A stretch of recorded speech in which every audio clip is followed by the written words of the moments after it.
ఈ రోజు మన రెసిపీ వచ్చేసి ఎంతో టేస్టీగా ఉండే బఠానీలతో వడలు. ఈ వడలు చాలా రుచిగా చాలా టేస్టీగా అయితే ఉంటాయండి.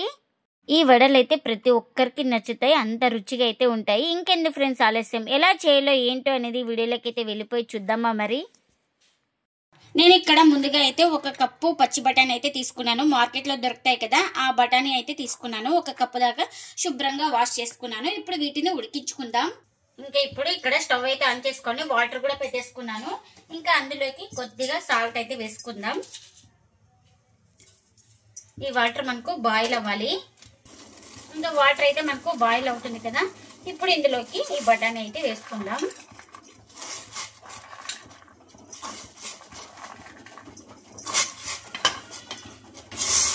ఇలా బఠానీ వేసుకున్న తర్వాత ఒకసారి బాగా కలిపేసుకొని ఈ బఠానీ అయితే ఒక 70% దాకా ఉడకాలి. ఇవి ఉడకడానికి 3 నుంచి 4 నిమిషాలు అయితే టైం అయితే పడుతుంది. ఇంకా స్లిమ్ లో పెట్టేసుకొని మూత పెట్టేసుకొని ఉడికించుకుంటే మనకు బాగా ఉడుకుతాయి. ఇంకా ఒక 3 నిమిషాలు అయితే నాకు టైం అయితే పట్టింది. ఇప్పుడు చూపిస్తున్నాను చూడు మీకు. ఇలా ఒకటి తీసుకొని బాగా ఇలా స్మాష్ అయిపోవాలి. ఇంకా మనకు 70% దాకా ఉడికింది. ఇంకా ఇప్పుడు స్టవ్ అయితే ఆఫ్ చేసుకుందాం, చల్లారనివ్వాలి వీటిని అయితే. ఇంకా ఒక మిక్సీ జార్ తీసుకొని ఇంకా అందులోకి పుట్నాల పప్పు అయితే వేసుకుంటున్నాను. ఇంకా కారానికి తగినంత మిర్చిని కూడా వేసుకోవాలి. ఇంకా ఇప్పుడు ఇందులోకి పుదీనా అయితే వేసుకుంటున్నాను. అలాగే ఇందులోకి రుచికి తగినంత సాల్ట్, ఇంకా గ్రైండ్ అవ్వడానికి కొద్దిగా వాటర్ అయితే వేసుకొని మూత పెట్టేసుకొని గ్రైండ్ చేసుకోవాలి. ఇంకా గ్రైండ్ చేసుకున్న పుదీనా చట్నీని ఒక బౌల్ తీసుకొని ఇంకా అందులోకి అయితే చట్నీని అయితే వేసుకుంటున్నాను. ఇంకా ఈ చట్నీలోకి పోపు కూడా రెడీ చేసుకున్నాను. ఆ పోపుని ఈ చట్నీలోకి అయితే వేసుకుందాం. ఇంకా పుదీనా చట్నీ అయితే రెడీ అయిపోయింది మనకు. ముందుగా ఇక్కడ నేను ఇలా చిన్నగా కట్ చేసుకున్న మిర్చి, ఆనియన్స్, అల్లం 1 ఇంచు, అలాగే కరివేపాకు చిన్నగా కట్ చేసుకున్నాను. వీటిని అన్ని గ్రైండ్ చేయడానికి ఒక జార్ అయితే తీసుకొని ఇంకా అందులోకి వేసుకుందాం కట్ చేసుకున్నవన్నీ. ఇందులోకి 1 స్పూన్ దాకా జీలకర్ర కూడా వేసుకుందాం. కొంచెం సాల్ట్ అయితే వేసుకుంటున్నాను, ఎందుకంటే మిర్చి వేసుకుంటున్నాం కాబట్టి ఇంకా బ్లాక్ అవుతుంది గ్రైండ్ చేస్తే. సాల్ట్ వేసుకుంటే అలా ఏం బ్లాక్ అవ్వదు, ఎలా గ్రైండ్ చేసింది అలానే ఉంటుంది. ఇంకా మూత పెట్టేసుకొని బరకగా గ్రైండ్ చేసుకుందాం. ఇలా గ్రైండ్ చేసుకున్న దాన్ని ఒక బౌల్లోకి అయితే తీసుకుంటున్నా. ఇంకా ఇదే జార్లోకి చల్లారిన పచ్చి బఠానీని కూడా వేసుకుంటున్నాను. ఉడికించి చల్లారిన బఠానీ వేసుకుంటున్నాను. ఇంకా మూత పెట్టేసుకొని స్మూత్గా గ్రైండ్ చేసుకోవాలి. ఇంకా ఇలా బాగా మెత్తగా గ్రైండ్ చేసుకున్న తర్వాత ఇంకా మిర్చి అయితే గ్రైండ్ చేసుకున్న బౌల్లోకి వేసుకున్నాం కదా, అదే బౌల్లోకి అయితే తీసుకోవాలి. నేను ఇక్కడ ఈ బఠానీ అయితే గ్రైండ్ అవ్వదనేసి ఒక 3 స్పూన్ల దాకా వాటర్ అయితే వేసుకొని మెత్తగా గ్రైండ్ చేసుకున్నాను. ఇప్పుడు ఇందులోకి కప్పు బియ్యం పిండి అయితే తీసుకుంటున్నా.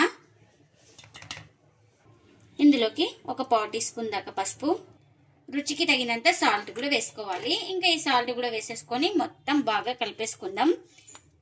ఇంకా ముందుగానే గ్రైండ్ చేసుకునేటప్పుడు అల్లం, అలాగే మిర్చి, కరివేపాకు, ఆనియన్స్ అన్ని వేసేసుకున్నాం కదా. ఇంకా ఇప్పుడు ఇందులోకి ఏం వేయనా అవసరం అయితే లేదు, ఒట్టి బియ్యం పిండి ఒక్కటే చాలు. ఈ బియ్యం పిండి గిన్నె వేసుకొని బాగా కలిపేసుకోవాలి. ఇందులోకి వాటర్ అయితే పడుతుంది మనకు, కొద్దిగా వాటర్ అయితే వేసుకుందాం. ఇలా వాటర్ వేసుకుంటూ వడ షేప్ వచ్చే వరకు మనం పిండి మొత్తాన్ని బాగా కలిపేసుకోవాలి. ఇంకా ఒకటేసారి మొత్తం వేయకూడదు, మనకు ఎంత కావాలో అంత తగినంత వేసుకుంటూ పిండి మొత్తాన్ని బాగా కలిపేసుకోవాలి. అప్పుడే మనకు వడ షేప్ ఎలా వస్తుందో అలా ఉండాలి సేమ్ పిండి అయితే. ఇంకా మనకు పిండి అయితే ఇలా బాగా తడిగా ఉండాలి. ఇంకా అంతవరకు వాటర్ వేసుకుంటూ మనకు పిండి వచ్చే వరకు బాగా తడిపేసుకోవాలి. ఇంకా మూత పెట్టేసుకొని ఒక 5 నిమిషాలు పక్కన పెట్టేసుకోవాలి. బియ్యం పిండి కూడా మనకు ఈ బఠానీలో బాగా కలిసిపోయి బాగా నానుతుంది. ఇంకా ఒక 5 మినిట్స్ తర్వాత అయితే ఇంకా పిండి కూడా మనకు బాగా నానింది. ఇప్పుడు కొంచెం చేతికి తడి చేసుకొని ఇంకా ఇలా అరచేతికి అయితే తడి చేసుకున్నాను. మనకు ఏ సైజు కావాలో ఆ సైజు పిండి ముద్దనైతే తీసుకుందాం. ఇలా తీసుకొని బాగా రౌండ్గా ఇలా చేసుకోవాలి. ఇంకొక అరచేయి మీద పెట్టేసుకొని బాగా ఇలా సెట్ చేసుకొని ఎక్కడ క్రాక్స్ లేకుండా సెట్ చేసుకొని ఇంకా ఒక హోల్ అయితే పెట్టేసుకోవాలి. చూడండి ఇలా ఇలా చేసుకున్న దాన్ని ఒక ప్లేట్లోకి అయితే తీసుకుంటున్నా. ఇంకా మళ్ళీ చూపిస్తున్నాను మీకు. మనకు ఎంత కావాలో అంత పిండి ముద్దనైతే తీసుకొని సేమ్ అలాగే బాగా ఇలా లైట్గా స్ప్రెడ్ చేసుకొని ఇంకా ఇలా హోల్ పెట్టేసుకోవాలి.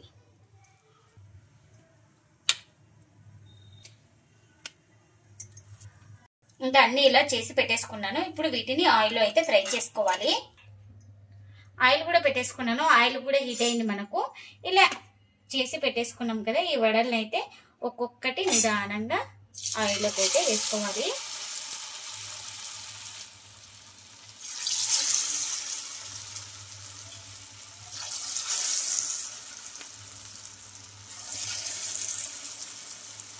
ఇంకా కడాయికి ఎన్ని పడితే అన్ని వేసుకోవాలి. ఇంకా వేసిన వెంటనే కదపకూడదు. 1 నిమిషం పాటు ఆయిల్లో ఫ్రై అయిన తర్వాత ఇంకొక వైపుకి అయితే టర్న్ చేసుకోవాలి. ఇంకా ఒక వైపు కాలిన తర్వాత మరో వైపుకి అయితే టర్న్ చేస్తున్నాను. ఇంకొక సైడ్ బాగా ఫ్రై అయిన తర్వాత ఇంకొక వైపుకి అయితే టర్న్ చేసుకోవాలి. ఇంకా మంటను అడ్జస్ట్ చేసుకుంటూ లో టు మీడియం ఫ్లేమ్ లో బాగా క్రిస్పీగా అయ్యే వరకు బాగా ఫ్రై చేసుకోవాలి. ఇంకా అటు ఇటు తిప్పుకుంటూ ఇలా మంచి కలర్ వచ్చే వరకు అయితే ఫ్రై చేసుకోవాలి. ఇంకా ఇవి అయితే రెడీ అయిపోయినాయి. ఇంకా వీటిని ఒక ప్లేట్లోకి అయితే తీసుకుందాం.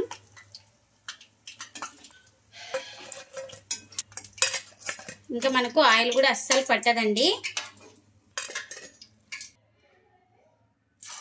ఇంకా మిగిలిన వాటిని కూడా ఇంకా ఆయిల్లోకి అయితే వేసుకుంటున్నాను.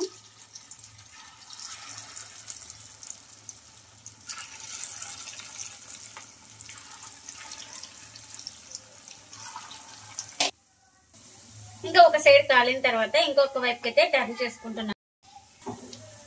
ఇలా నిదానంగా టర్న్ చేసుకోవాలి. ఇంకా వీటిని కూడా అటు ఇటు తిప్పుకుంటూ మంచి కలర్ వచ్చే వరకు అయితే ఫ్రై చేసుకోవాలి. మనకు ఇవి కూడా రెడీ అయిపోయినాయి. ఇంకా వీటిని కూడా తీసుకుంటున్నాను ప్లేట్లోకి అయితే.